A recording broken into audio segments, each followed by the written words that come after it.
The Nigerian Railway Corporation has confirmed the attack of the train heading to Kaduna on the 20th of October, which is Wednesday night, by hoodlums.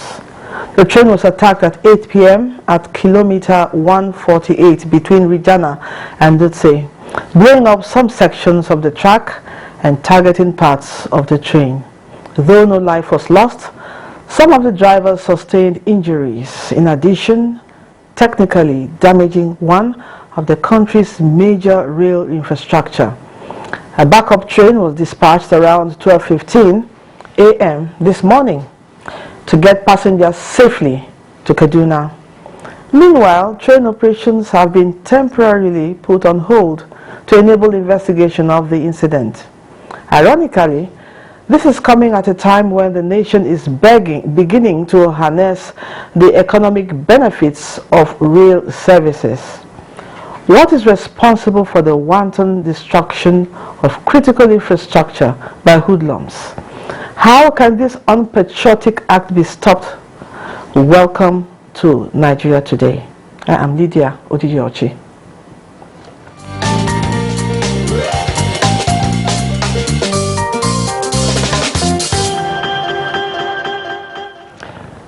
Joining me via Zoom from Lagos to throw more light on this condemnable incident is the Managing Director, Nigeria Railway Corporation, Fidet Ohiria. Welcome to Nigeria Today. Good evening, Nigeria. Also joining us is Habila Joshak, a retired Deputy Inspector General of Police. He has a PhD in Security and Strategic Studies. That means he's a security expert. Thank you for coming on the program. Thank you for having me. Let's begin with an overview of what happened along the Kaduna-Abuja Railway. MD, fill us in.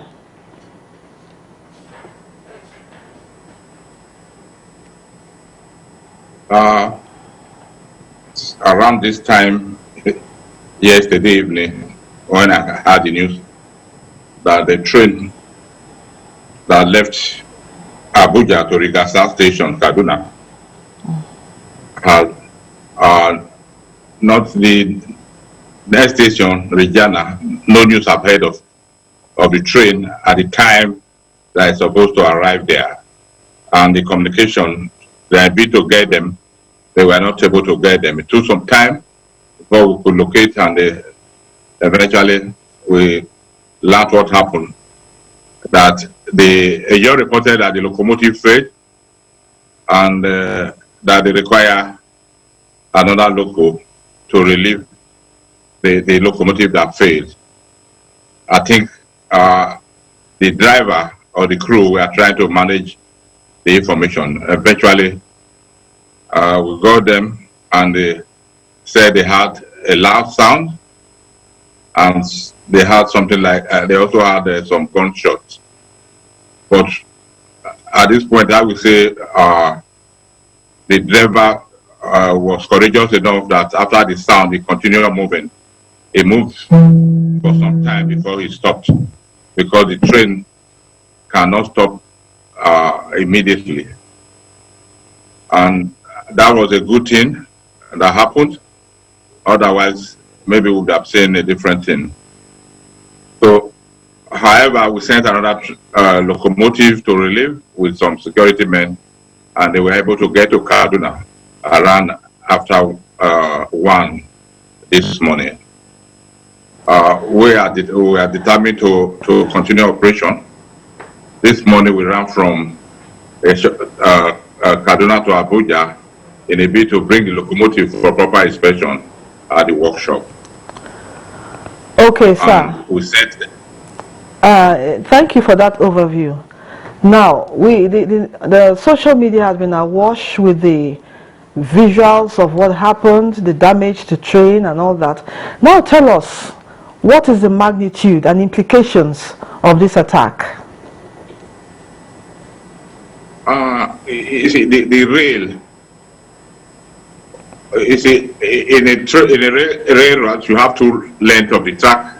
One of them was badly damaged, and the flanges were also, where you have the clip, were also damaged. So, and what actually happened that the tank, fuel tank was punctured, and that's why the train could not get to Rigasa, because the fuel drained, and when the fuel got exhausted from the fuel tank, the train stopped. So this morning we sent our team of inspectors and experts to examine the track in a bid to fix it back, and hopefully we start running very soon after the necessary security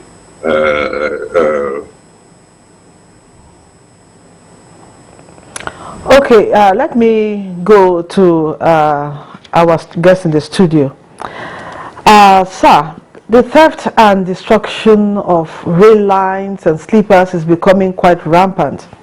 How can this be curtailed, or even if it's possible, totally eliminated? Well, thank you. It is not new to have this incident. It's not surprising to have this incident happening around Kaduna, ABUJA, particularly at Rijana to Rigasa.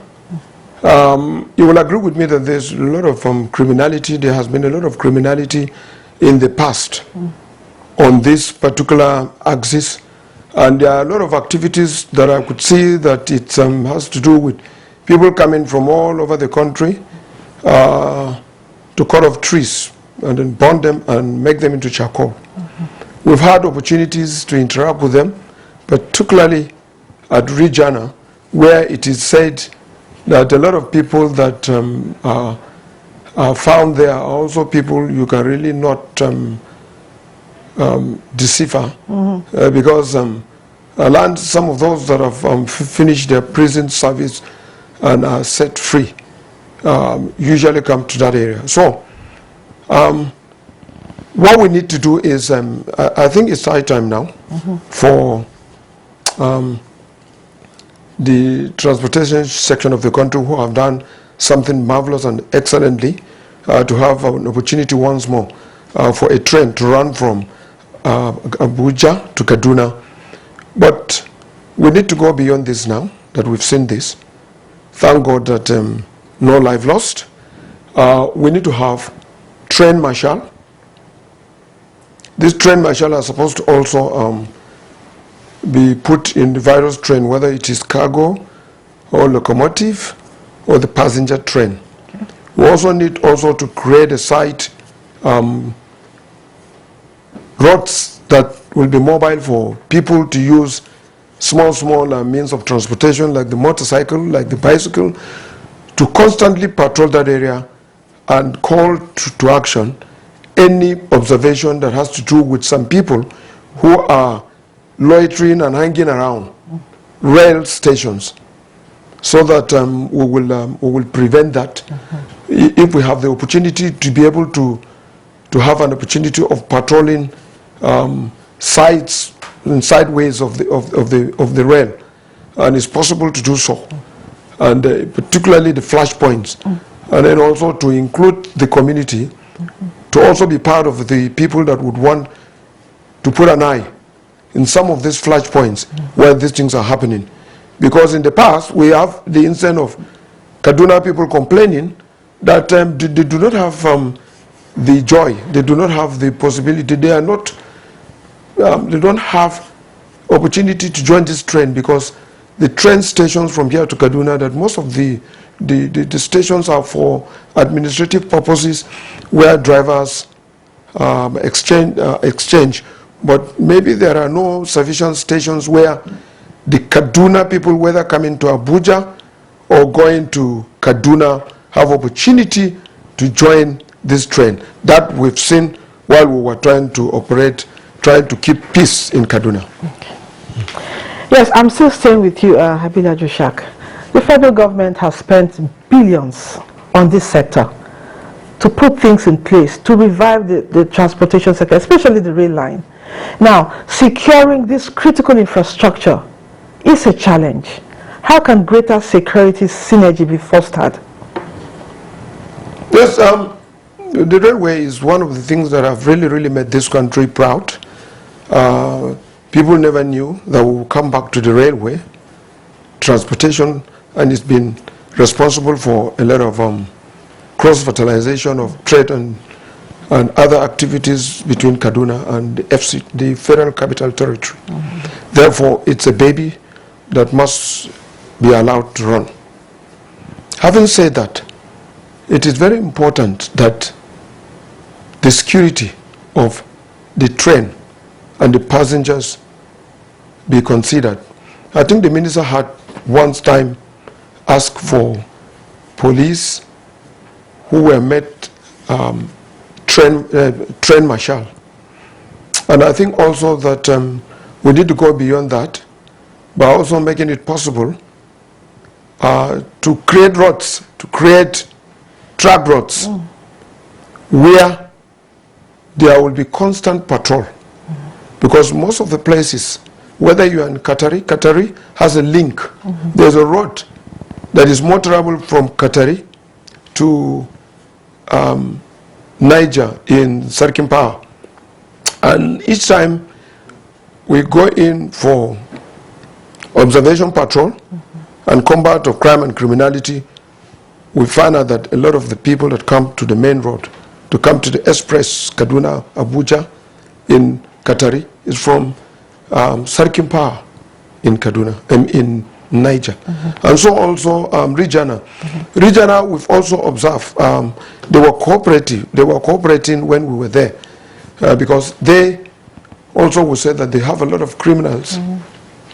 Those of them that have served their prison terms and those who come from other states to cut logs of woods and make them into charcoal and take them to earn a living are there. So we need to, I say again, put in place intelligence gathering procedure and process. And also try to also patrol. Okay, let me put you on hold here and go back to the MD of the Nigeria Railway Corporation. We know that the Kaduna Abuja rail services have been put on hold, like you earlier said, to conclude investigations. How soon in the foreseeable future can services reopen? No, we are hoping by tomorrow we should be back. And we are working hard to, if not for the broken rail, we ran the first train this morning to Kaduna. And I will also say it immediately happened last night. My staff contacted the military base in Kaduna, and they were on ground to assist to make sure nothing happened to the passengers. And we also talked to our security men in Abuja that follow the relief local to Regina, where the train stopped, moving to Rigasa. So I'm not a security expert, I don't pretend to be one. But what is funny is that we talk about flashpoint. Why can't we stop it being flash? Why can't we eliminate the flashpoints? And is it that we can't go there and try and make it and get the people and get them out of that place? So it's I don't know. I'm finding it difficult to understand that whether on the road, on the same axis, and it happens every day, and we can't do something about that. So I think with this happening, I hope they don't shift to another place. I think that flashpoint will be removed from there by our security agencies. Yeah, we surely hope hope that something is done for this critical infrastructure to be secured. We'll take a break now. When we return, our discussion on Abuja Kaduna train attack will continue, and our guests, the Managing Director, Nigeria Railway Corporation, Fideto Kia, and Habila Joshak, a retired Deputy Inspector General of Police, will be here to talk more. This is NTA News 24 broadcasting from Abuja. You can watch us anywhere, anytime on the following platforms.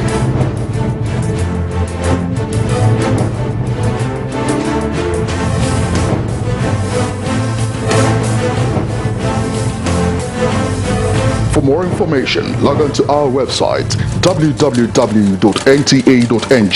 or join us on our social media handles, Facebook at NTA News 24. For comments, suggestions and inquiries, send an email to news24@nta.gov.ng or call us on the following numbers.